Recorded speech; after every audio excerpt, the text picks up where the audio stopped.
Hello everybody. Today we'll be solving Leetcode 3243, shortest distance after road addition queries 1.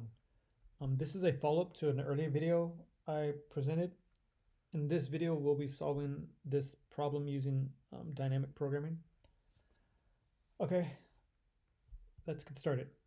So, just as a recap of the problem again, we're given a n nodes. So here's 5.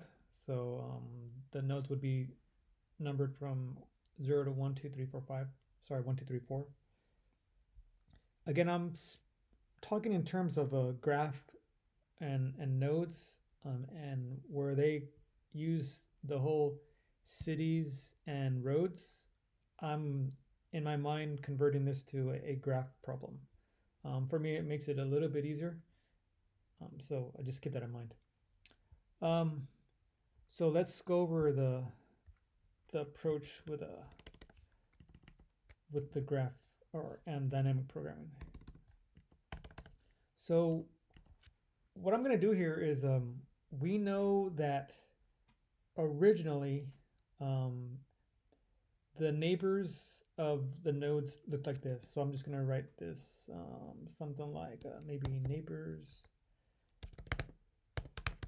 And we know originally they look something like so. At the first index 0, the only neighbor the 0th index can go to is the first node, and the first node can only go to the second, and so on and so forth. Okay, so again, 0 can go to 1, 1 can go to 2, 2 can go to 3, 3 can go to 4. So only 4 of the 5 nodes have neighbors. The 4th node has no neighbors. So I'm going to start off with that for us. Additionally, we know the distance from each node to the destination node. So this 0th node has a distance of 4 steps, 1, 2, 3, 4, and going on down, it's just one value reduced.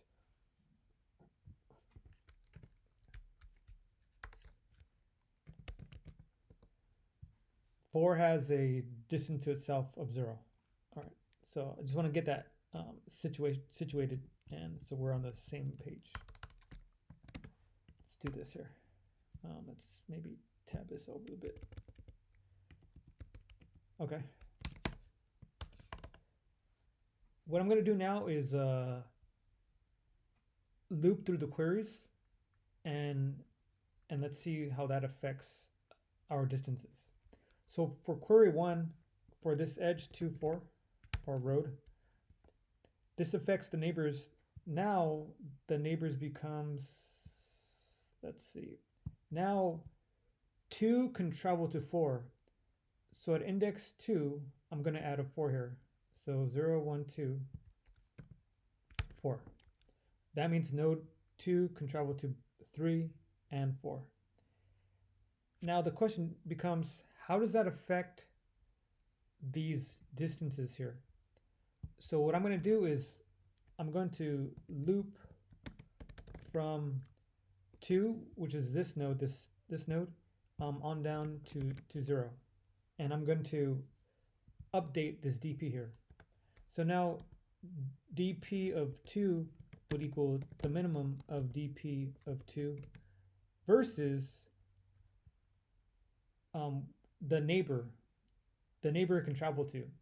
So the neighbor it can travel to is, the neighbors it can travel to is 3 and 4. So we need to take dp of 3 and add 1 to it, because dp of 3 is our neighbor, and it would take 1 step to get there. And then this would give us a value of, well, the current value of dp of 2 is 2, and dp of 3 is 1. 1 plus 1 is 2, so there would be no update. It's the same thing.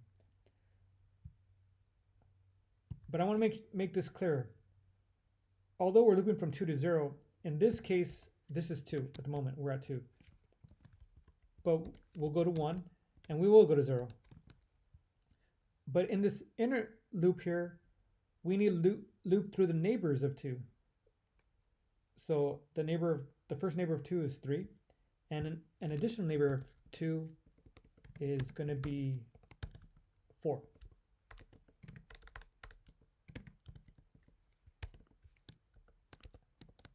Now, at 4, the distance is 0. So that means 1 plus 1 is 2. Wait, is that right? Let me see, sorry. dp of 4 is 0. 0 plus 1 is 1. All right, sorry about that. So that means we can update this. Now this becomes 1. Okay. So now we have updated 2 to reflect the new edge. When what we did here, I just want to make it clear, is that we added the neighbor, the new edge to this neighbors here. So 2 can now go to 4. Originally it could only go to 3. So then we loop through each of these values from 2 to 0. And what I'm doing, why did I choose 2 to 0? I went from 2 to 0 because those are I'm quite certain that the nodes behind me can reach me. That's guaranteed by the premise of the problem. They tell us that what is it, unidirectional here? Yes. So that's why I do this 2, 0. I know that once I update this value of 2, I know everything behind me can be improved. So that's why I loop through 1 and 0 afterwards. But first I want to check the neighbors that I can go to and see how that is affected. Now let's go to 1. So the neighbors of 1 are only 2. So it's fine. So dp of 1 would be the minimum of the current value of dp of 1. And remember, dp can only go to 2 here. So sorry, 1 can only travel to 2. I don't mean to say dp. So that would be then the table plus 1. Now, currently, from node 1, it would take 3 steps, 1, 2, 3, to get to the last node. However, with the update now, I know that we can travel to get to 1. To get this to the second index here. That's only one step, and from here, the value is 1. So it would only be 1 plus 1, which would be 2. So now this would be updated. So this becomes 2. And there are no other neighbors for the node 1 currently, so we can move on to 0. Same situation here. Let's just copy that real quick. So dp of 0 would be 0 here. This would be 0, and then this would be 1. Now the current value at index 1 is 2. So 1 plus 1 is 1 plus 2 is 3. And there we go. So this would be our first, after this first road or extra edge being added to our graph, 0 would be updated to a value of 3 instead of the original 4. So this becomes 3. So that would be our first result, and we'd have 3. Moving on. So that was for edge 2, 4. Now I'm going to cover this second edge, 0, 2. So let's go over that here. So let's maybe put a marker here. 0, 2. So this is a little bit easier because we loop from 0. I would go farther down, but that's the first node. So now we need to look at the edges. So the neighbors of 0 are only 1. So that's fine. So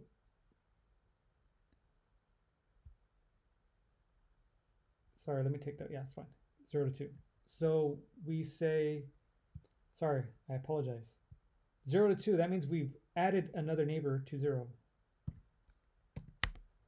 So now 0 can travel to 1 and 2. That's what this means. So don't forget to, let me write that down. Update neighbors. Almost forgot myself. So let's do that. So dp of the, doesn't matter which neighbor we use. Dp of neighbor, actually that's a good question. So let's try dp of neighbor 1 equals, so this would be the minimum of, sorry, let me take that back, dp of 0 and the current value, and we just want to check any of the neighbors, it doesn't matter. So dp of, yeah, it doesn't matter. dp of, let's pick any neighbor, let's pick 1, for example, plus the 1 step to get there. So currently dp of 1 is 2, and 1 plus 2 is 3. So there's not any update here. Let's try the next one. So the other neighbor is 2, and at 2, 0, 1, 2, the value is 1. So this would be 1 plus 1, so this is 2. So we have an update here. So now with this new edge from 0 to 2, we can get to the last node in 2 steps. 0 to 2 and 2 to 4, that's 2 steps. Okay, great. And we have one more edge remaining. So let's, sorry, let's move this up. So our last edge is 0 to 4. And let's update our neighbors. So go up here and 0 to 4. So now 0 can go to 4. So this is a little bit easier because originally we need to go down. If this node was updated, we need to go down, and same thing here, from 3 would need to go down and visit each neighbor for every node. However, since we're at 0, it's somewhat less expensive. So let's go through every neighbor. So dp of 0 equals the min of dp of 0. Let's pick any neighbor, doesn't matter. Doesn't matter. Let's pick, so what are our options again? So 1, 2, or 4. Let's pick 2, 1, and 4. It doesn't matter. So 2, and let's just make that right now. 2, 1, 1. Sorry, 2, 1, and 4. It doesn't matter what order we go in. I do this just to demonstrate that it doesn't matter. So dp at 2 is 1. 1 plus 1. Sorry, why am I adding? Sorry, I apologize here. It's only 1 step for each of these. What I meant was change these, the neighbors we're traveling to. So dp of 2 is 1, and we're adding 1 here, so then this would be 2. Okay, moving on. dp of 1 is 2. 2 plus 1 is 3. Okay. And lastly, dp of 4 is 0. 0 plus 1 is 1. So that means with this new edge, we can travel to the last node in 1 step. And that's the whole problem right there. So let's code it out. Okay. Let me make this smaller. And let's go through this. So let's create our neighbors. Neighbors equals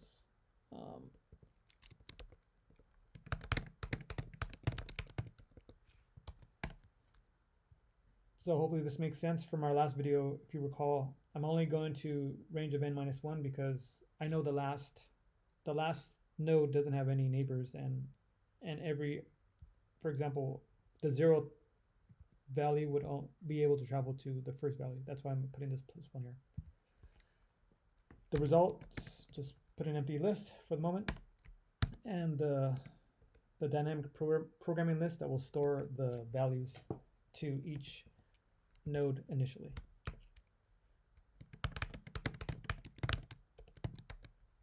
Okay, hopefully this makes sense here. For example, 0, this would give us something like, so I would be 0, so n minus, so n initially for this example is 5, 5 minus 1 is 4, 4 minus 1, sorry, 4 minus 0 is 4.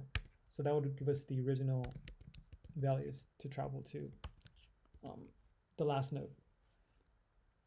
Now let's run through all of the queries. So for u comma v in queries, remember what we did up here. Once we get a new edge, we need to update our neighbors. So let's do that. So let's go to neighbors u dot append b. So now we've updated our our graph or our neighbors.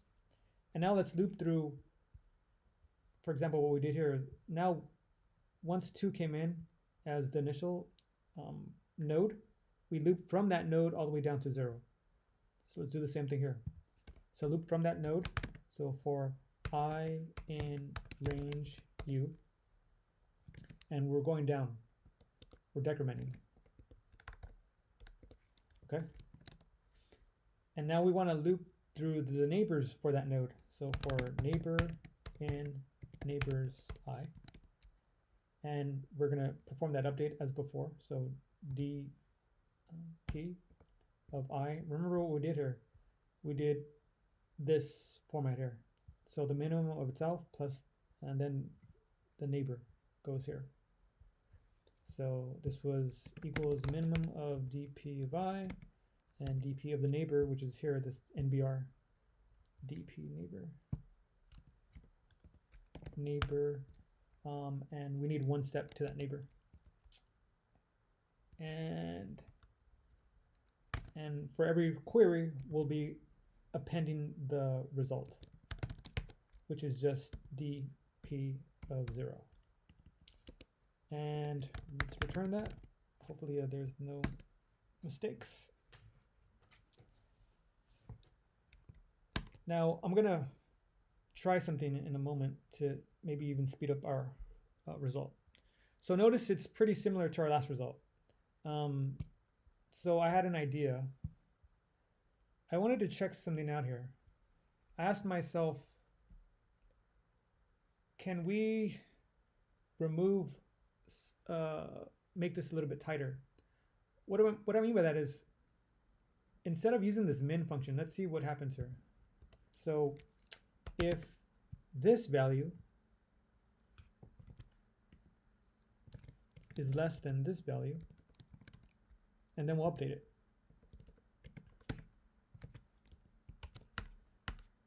So that removes the need for a function to be called, and let's see if that makes a difference. Well, first let's check it. I don't think I need this here as well. And I don't think I need these notes up here either. Let's try that out.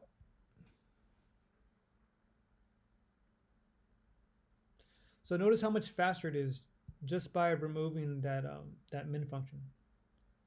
So the reason why it is faster is because if you think about calling a function every single time you run this loop. So remember, in essence, this is basically like a n cubed. So you're running a function every single time, and functions are more expensive than a simple if statement. So keep that in mind when you're programming. Try to remove any inefficiencies.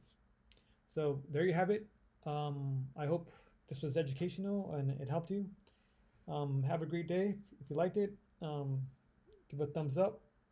If you appreciate my content, subscribe. All right, have a good day. Take care. Bye-bye.